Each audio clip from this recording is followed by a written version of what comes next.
Helena, तुम मुझ पर ये आरोप कैसे लगा सकते हो कि मैं नंदिनी का पक्ष ले रहा हूं?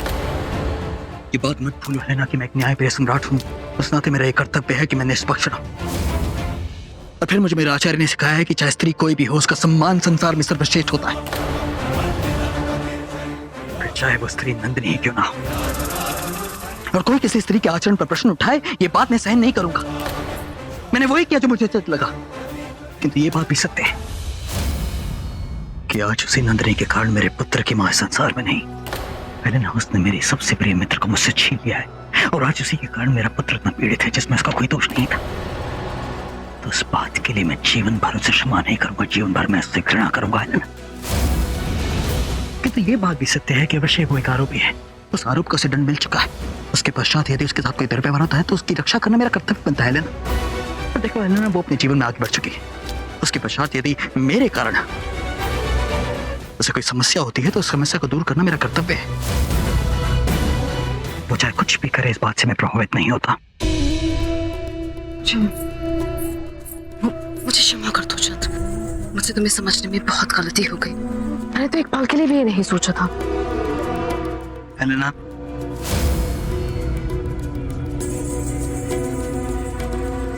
तुम्हें मुझसे क्षमा मांगने की कोई आवश्यकता नहीं, क्योंकि संसार के समक्ष तुम मेरी महारानी हो। तुमसे तुम्हारा अधिकार कोई नहीं छीन सकता है। परंतु मैं भी यही कहूंगा कि मैं तुम्हें तुम्हारी पत्नी होने के अधिकार नहीं सौंप सकता।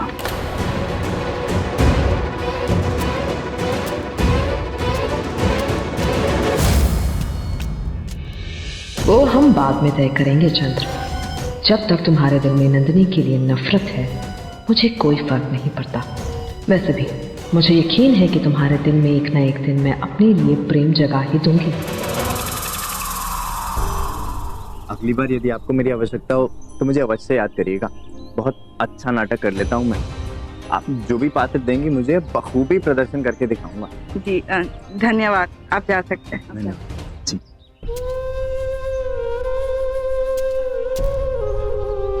देख, मैंने आपको कहा था ना भाभी कि मुझे वहां जाना ही नहीं चाहिए। वो मुझसे घृणा करता है, घृणा। वो मुझे एक क्षण देखना सहन भी नहीं कर सकता। एक बात बताओ नंदिनी, यदि ऐसा होता तो वो सबके सामने तुम्हारा पक्ष क्यों लेता? कोई ऐसे भी घृणा करता है क्या? ऐसा कुछ भी नहीं है भाभी। चंद्र तो हेलेना से प्रेम करता है। जीवन बहुत आगे बढ़ चुका है। वो एक खुशहाल परिवार की तरह रहते हैं और मैं बहुत प्रसन्न हूँ उसके। तो फिर तुम्हारी आंखों में आंसू क्यों हैं? क्यों तुम्हारे चेहरे को देख के लगता है कि तुम बिल्कुल प्रसन्न नहीं हो? नहीं भाभी, मैं बहुत प्रसन्न हूँ चंद्र के लिए। मैं तुम्हें कहती हूँ कि तुम क्यों प्रसन्न नहीं, क्योंकि आज भी तुम्हारे हृदय में उसके लिए अपार प्रेम है। आज भी कहीं ना कहीं तुम चाहती हो कि तुम दोनों एक हो जाओ, है ना? नहीं भाभी, ये सत्य नहीं। अब चंद्र और मेरा मार्ग बिल्कुल अलग अलग है। वैसे भी मैं एक ऐसे व्यक्ति के साथ अपना जीवन तो क्या, सांस लेना भी उचित नहीं समझूंगी जिसने मुझ पर विश्वास ही नहीं किया। मैं एक ऐसे व्यक्ति को कभी प्रेम नहीं कर सकती जिसने ही सोचा कि मैंने दूरदरा की हत्या की। कभी नहीं, ये संभव नहीं है भाभी।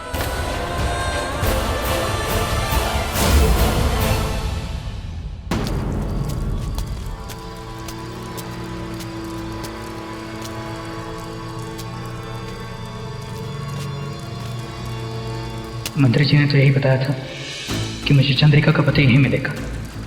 मुझे आज उससे मिलना ही होगा, तभी मैं उसके भ्रम को दूर कर पाऊंगा।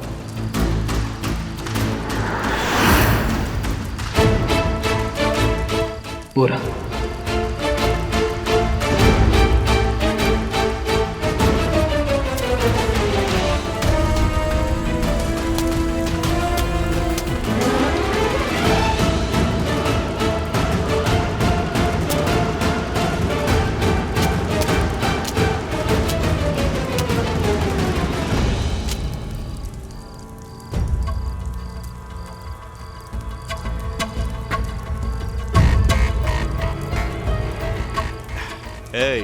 सेवक, हमारे पात्र में और मदिरा डालो। ये किस प्रकार के व्यक्ति से विवाह किया नंदिनी ने? कितना मदिरापान करता है ये? जिसे मदिरा का इतना शौक है वो होश में कहाँ रहता होगा? परंतु क्या नंदिनी को इस विषय में पता है? मुझे नंदिनी को इस विषय में तुरंत बताना होगा।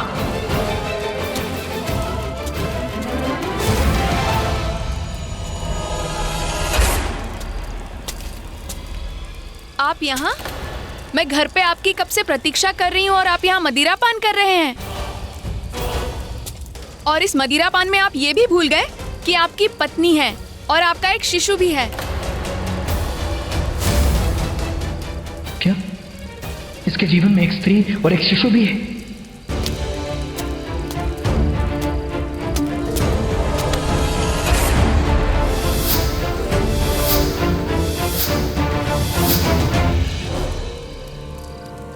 किस प्रकार के व्यक्ति हो तुम? अपनी पत्नी से छल कर रहे हो।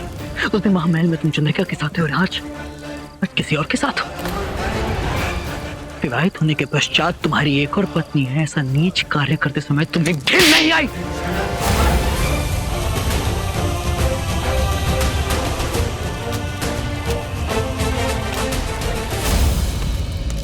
वो मेरी पत्नी नहीं है।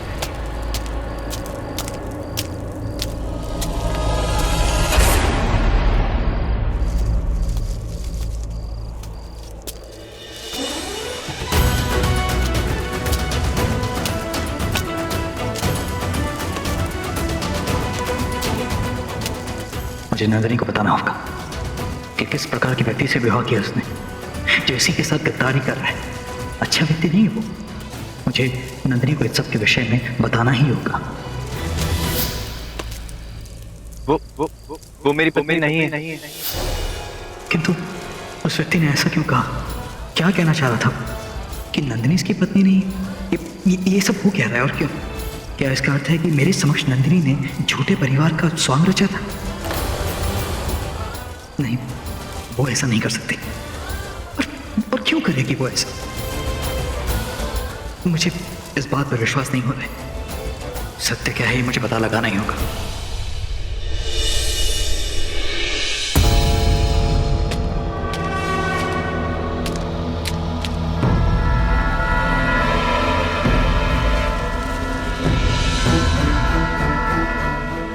आज से इस आदेश को मोहर बंद किया जाता है।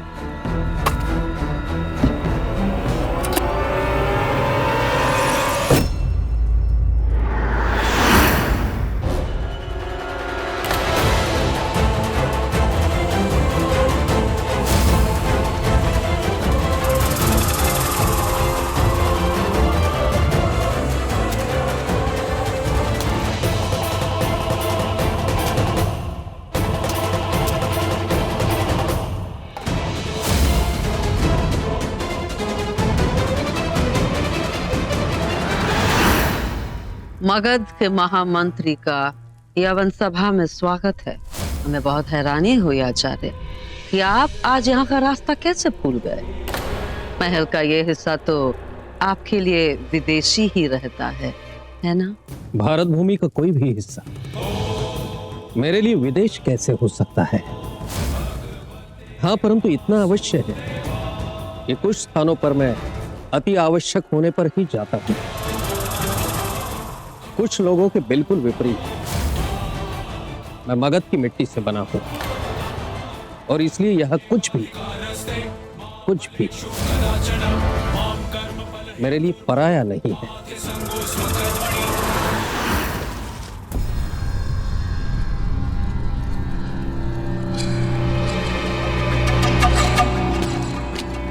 रुको, मैं ये राजपत्र देखना चाहूंगा।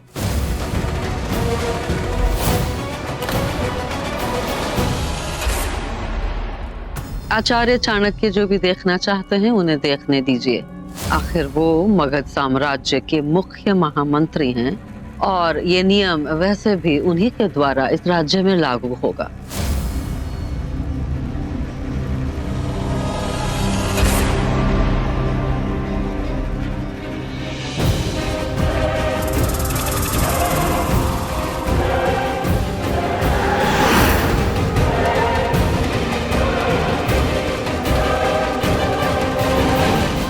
मुख्य महारानी हेलेना की मां, महाराज की अनुमति के बिना आपको ये सब करने का अधिकार नहीं है। आपको राजमुद्रा सौंपी गई है परंतु मुझे चिंता है कि आप उसका दुरुपयोग कर रही हैं। और मगध का महामात्य होने के नाते मैं आपसे ये राजमुद्रा वापस लेना चाहूंगा।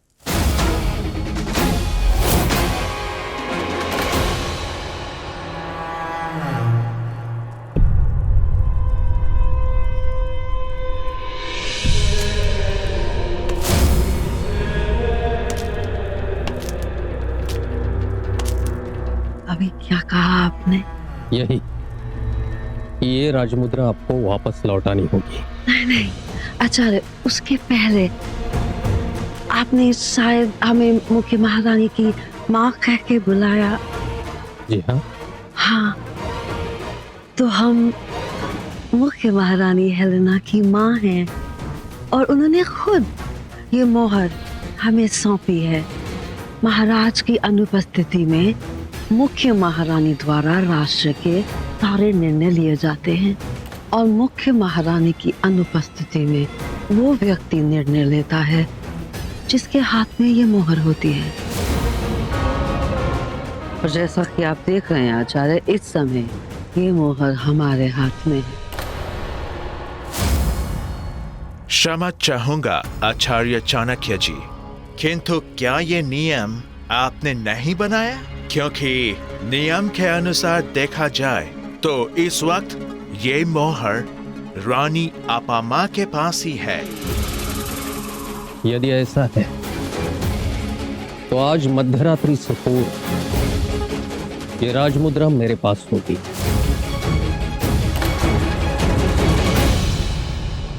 और इसे स्वयं आप मेरे पास लेकर आएंगी। यदि महाराज चंद्रगुप्त ने स्वयं भी ये राजमुद्रा आपको दी होती तो भी मैं इसे अवश्य वापस लेता, क्योंकि राष्ट्रहित के विरुद्ध जाने की अनुमति मैं किसी को नहीं दे सकता।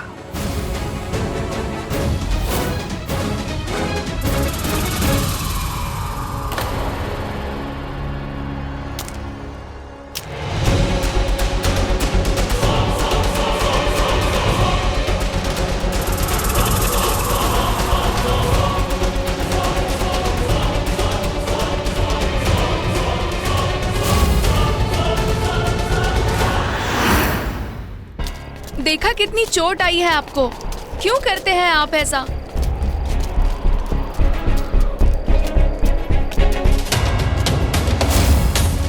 महाराज माफ कर दीजिए, मेरे पति को छोड़ दीजिए, इनसे भूल हो गई है। मैं आपसे क्षमा मांगती हूँ महाराज। अब मेरे सामने से हटिए, मुझे केवल इनसे बात करनी है।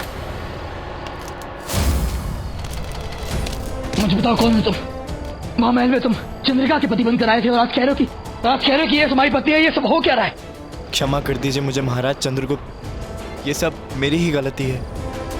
मुझे उस स्त्री की बात नहीं माननी चाहिए थी। दरअसल वो मेरी पत्नी नहीं है और ना ही वो शिशु उसका है। महाराज, दरअसल उस स्त्री ने मुझे अपना पति बनाकर महल में चलने के लिए सोने की अशर्फियां दी थीं। इससे अधिक मैंने और कुछ नहीं किया है। कौन हो तुम? क्या तुम स्वांग करने वाले हो? जी महाराज, परंतु मैं सत्य कह रहा हूँ महाराज, वो मेरी पत्नी नहीं है। मेरी असली पत्नी तो ये स्त्री है महाराज।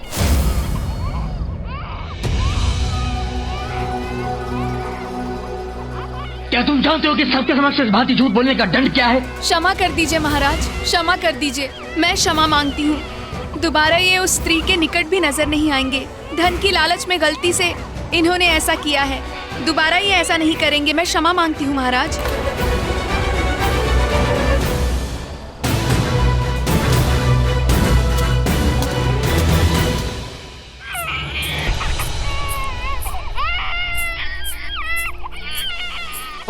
इसे चुप कराओ। कब से रोज जा रहा है? कुछ भी करो, इसे चुप कराओ आप ही। क्या बात है महारानी हिलना?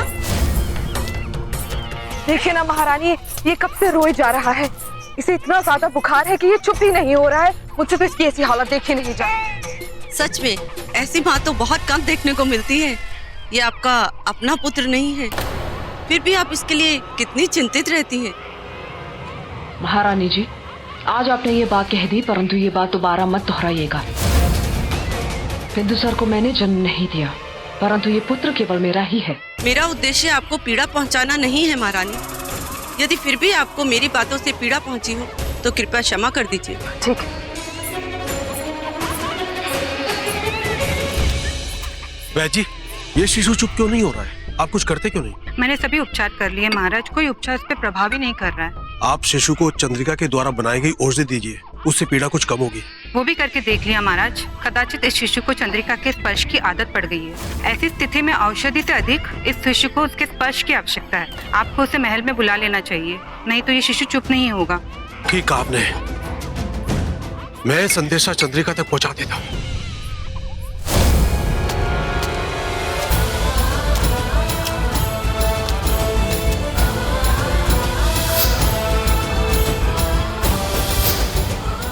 दरअसल वो मेरी पत्नी नहीं है और न ही वो शिशु उसका है। तो क्या नंदिनी ने मेरे समक्ष स्वांग रचा? वो सब कुछ एक दिखावा था, और वो स्वांग किस लिए? नकली पति, नकली शिशु, नकली परिवार, ये सब क्यों, किस लिए? नंदिनी, तुमने झूठे परिवार और शिशु का स्वांग रचा ना, ठीक है। तुम जो करना चाहती हो करो, क्योंकि मुझे इस बात से कोई अंतर नहीं पड़ता है।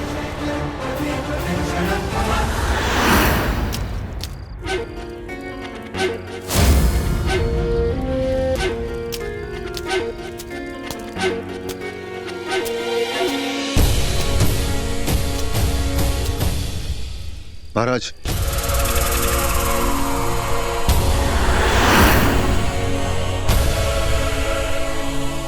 तुम्हें यहाँ अकेला देखकर मुझे आश्चर्य करना चाहिए या तुम पर क्रोधित होना चाहिए। मैंने वो युवती कहाँ है जिसे मैंने तुम्हें यहाँ लाने भेजा था?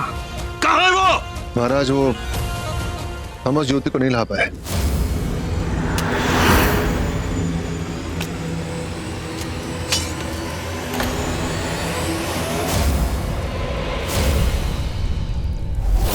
मैंने तुमसे कहा था ना मिला, यदि तुम अपने कार्य को संपूर्ण नहीं कर पाए तो मेरे समक्ष खड़े मत होना।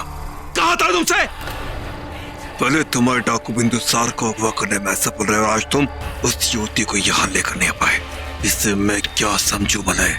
महाराज, मैं उस युवती को नहीं ला पाया, उसका एक कारण है। क्या चंद्रगुप्त के विनाश से भी महत्वपूर्ण कोई कारण है तुम्हारे पास? हाँ महाराज, क्योंकि ये युवती और कोई नहीं, आपकी वधू गौतमी है।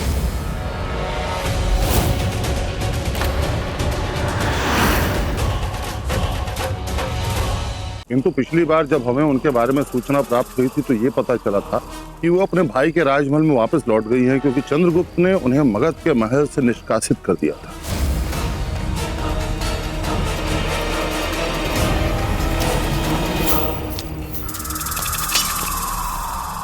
यह संभाल मलय, ये तुम्हारा कार्य पूर्ण नहीं होने पर तुम्हारे द्वारा दिया गया मात्र एक बहाना है। बोला गौतमी चंद्रगुप्त के पुत्र की रक्षा क्यों करेगी? उसने स्वयं दुर्धरा को मारने का प्रयत्न किया था। तुम असत्य कह रहे हो मलय, असत्य कह रहे हो तुम। महाराज, यदि आपको मुझ पर विश्वास नहीं है तो ठीक है, मैं गौतमी को यहीं लेके आता हूँ, आप स्वयं अपनी आंखों से देख लीजिए।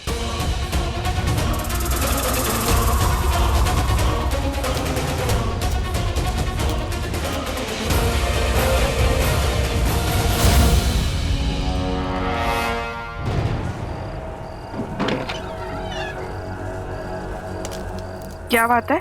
चंद्रिका को महाराज ने महल में बुलाया है। इतनी रात्रि, परंतु क्यों? युवराज बिंदुसार के लिए।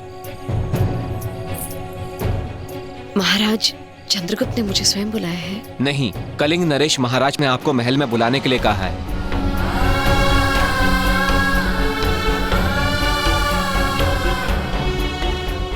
उनसे जाकर कह दीजिए कि मैं महल में नहीं आऊंगी। मेरी ओर से क्षमा मांग लीजिएगा। धन्यवाद।